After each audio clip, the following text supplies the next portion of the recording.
paano mag-login sa TikTok gamit ang mobile number. First, punta lang kayo sa may TikTok application. At dito may makikita kayo dyang profile. Ayan, itong nasa baba.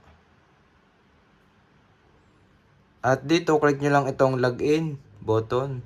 Tapos itong add another account. At kapag nandito na kayo, so piliin nyo is itong use phone, email, username. So ito ang ating pipiliin. Kasi tuturo ko sa inyo kung paano maglagay ng TikTok account gamit ang mobile number. Lagay nyo lang inyong number dyan. So yan, may makita ka dyan, continue. Tapos dito sa may nakalagay na check, save login info to login into next time.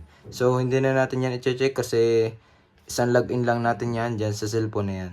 Then click the continue button.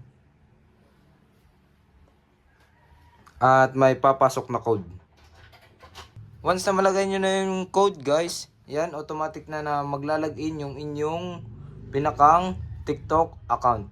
Ganun lang kadali mag-login ng TikTok account gamit ang mobile number.